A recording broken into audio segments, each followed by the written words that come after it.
Tractor parts that are secretly the same. A man walks into a dealership parts counter, asks for an oil filter for his compact tractor, and walks out $32 lighter. Same afternoon, a mile down the road at the auto parts store, the exact same filter, same manufacturer, same media, same threads, same gasket, sits on a shelf for $9. Different box, different sticker, same part. That's not a one-off. That's the business model. Because here's what almost nobody tells you when you're shopping for a tractor. The machine is a one-time cost. The parts counter is a subscription. And over a 20-year ownership run, what you spend feeding that tractor filters, belts, batteries, and hoses can quietly add up to more than the difference between the two tractors you were agonizing over in the first place.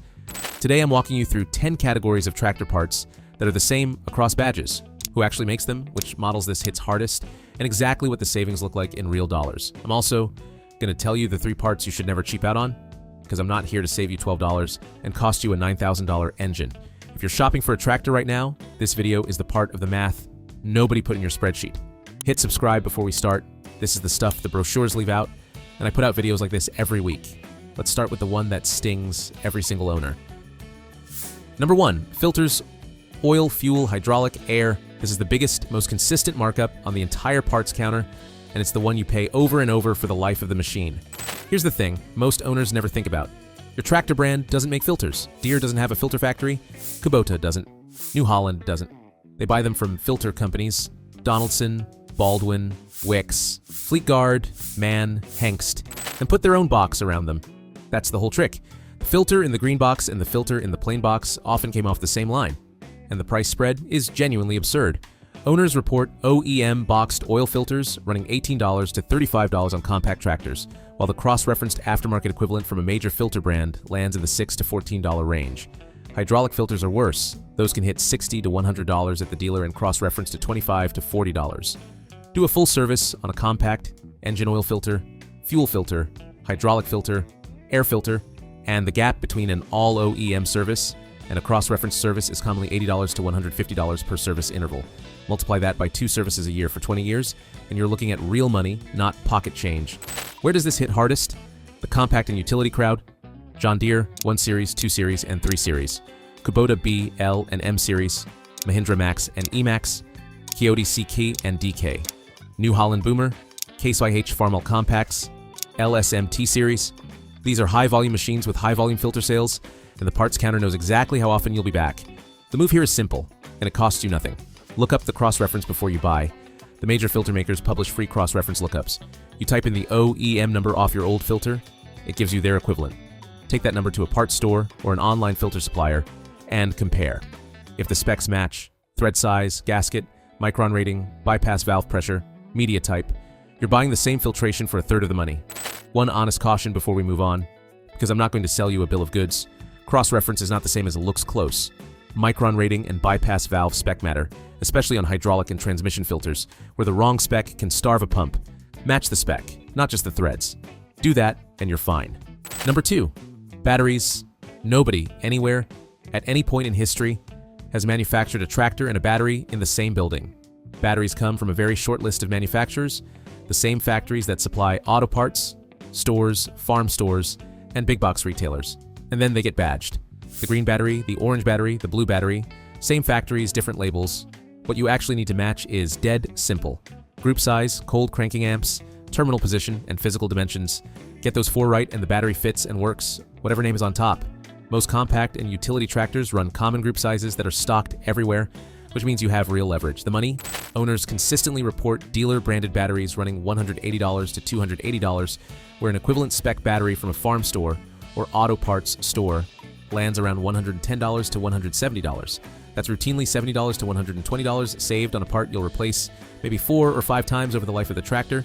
Same chemistry, same cranking power, different sticker, and here's the bonus nobody mentions. Buying local usually gets you a better warranty experience. A farm store or auto parts chain will test your battery for free and swap it across the counter. A dealer battery warranty often means driving the machine or the battery back to the dealership.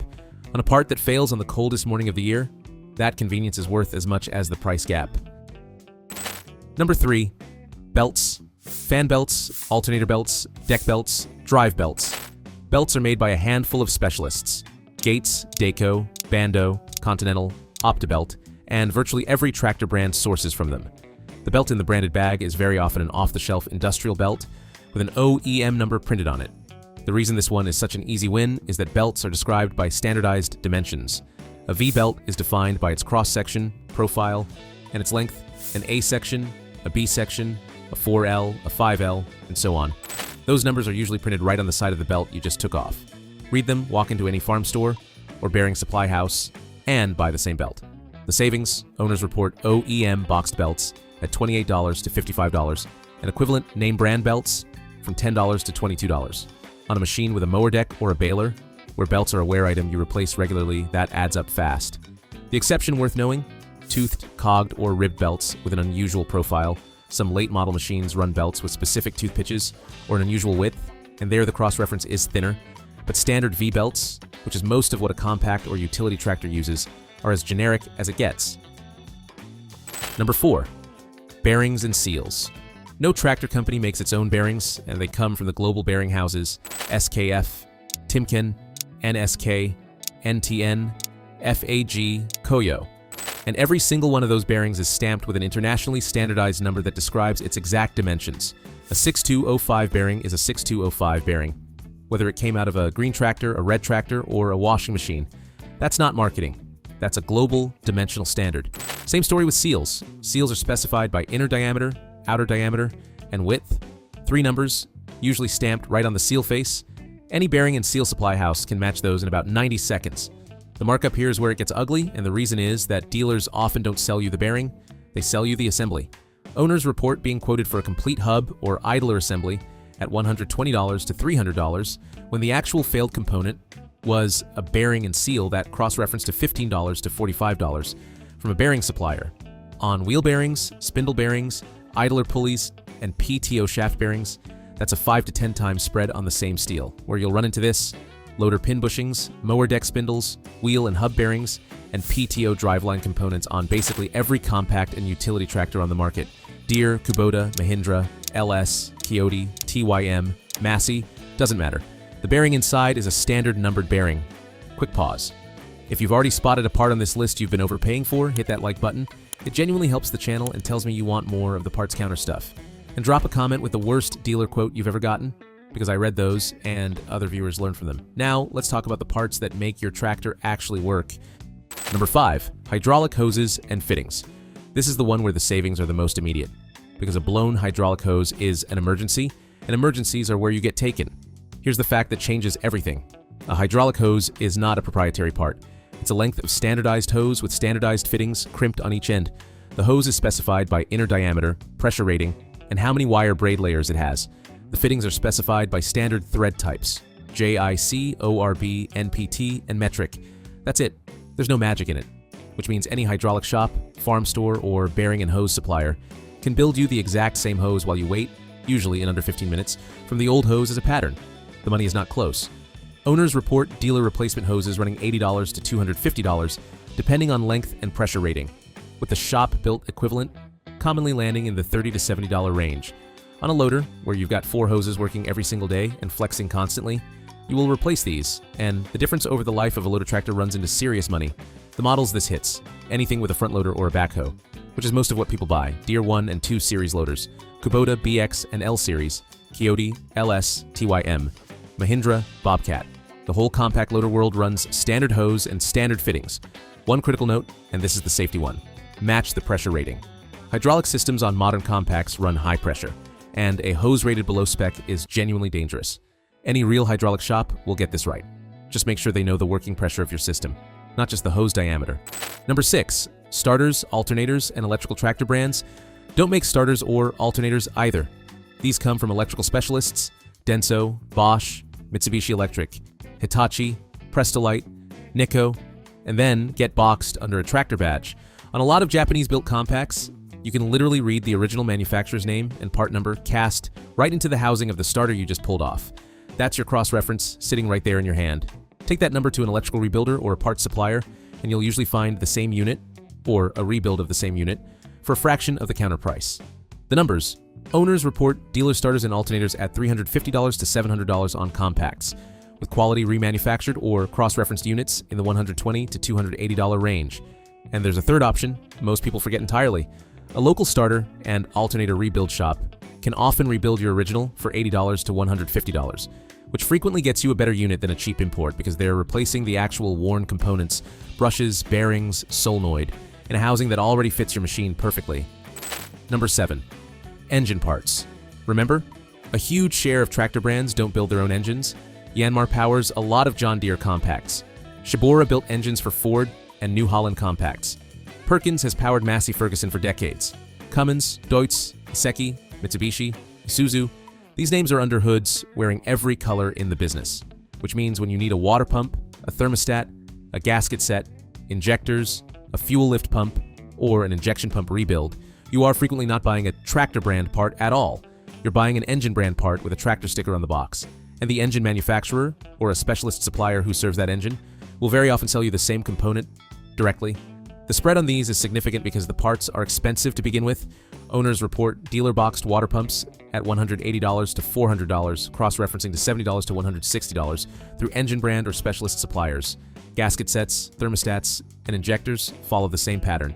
Here's the practical step, and it's the highest value habit on this whole list.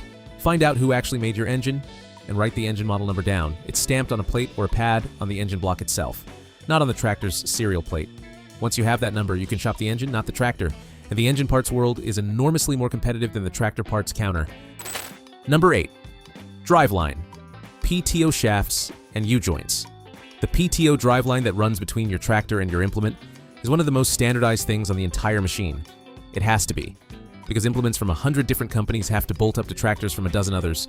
PTO spline counts, shaft series, and U-joint sizes follow published standards, which means U-joint cross kits, yokes, shear bolts, slip clutches, and shaft halves are widely available from driveline specialists Weasler, Bondioli, Niapco, Comer, and their equivalents, at prices that make the dealer counter look silly. The money?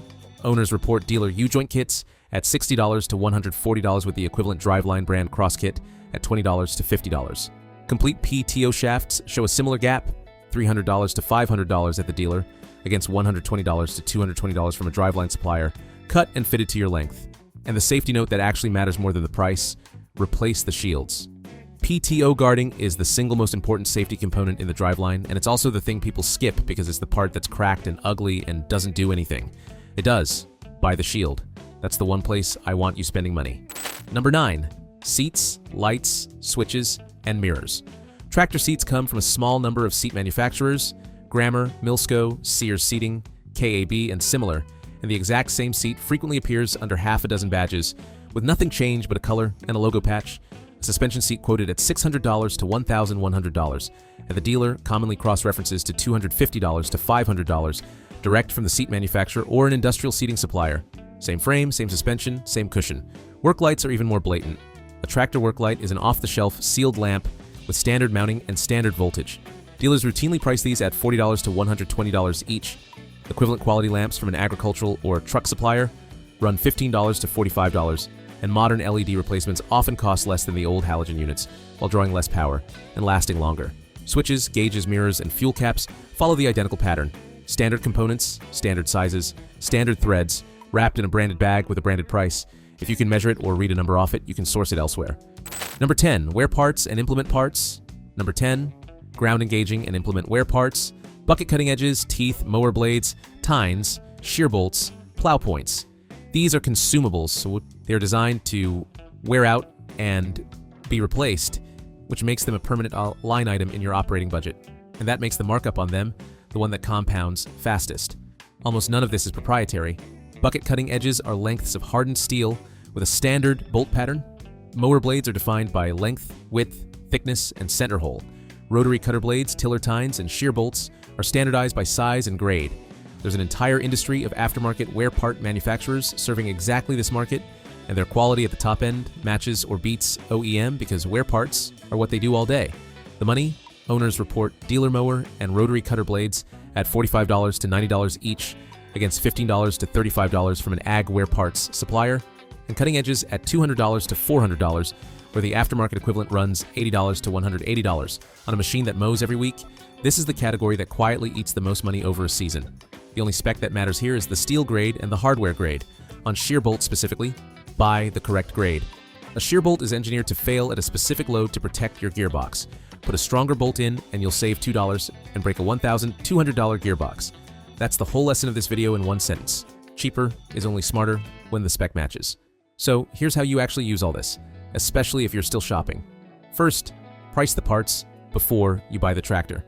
This is the step nobody takes, and it's the one that separates a good buy from an expensive one. Before you sign, look up what a full service kit costs for that model: engine oil filter, fuel filter, hydraulic filter, air filter, and check whether the common parts cross-reference easily. A machine built on widely used engines and standard components will cost you dramatically less to own than one built on unusual proprietary parts, even if the sticker prices look identical on the lot. Second, build your cross-reference file on day one. When you take delivery, write down the engine make and model number off the engine block, the filter numbers, the belt numbers, and the battery group size. Put it in a note on your phone. That 20 minutes of work will save you hundreds every single year because you'll never again be standing at a counter with no leverage. Third, keep the old part. Whatever fails, don't throw it away until the new one is in and working. The old part is your pattern, your part number, and your measurement reference. Bearings, seals, belts, and hoses are all matched fastest by handing the old one across the counter. Fourth, know the 3 places not to save money. 1. Anything safety related. PTO shields, ROPS hardware, brake components, hydraulic hoses below spec. 2.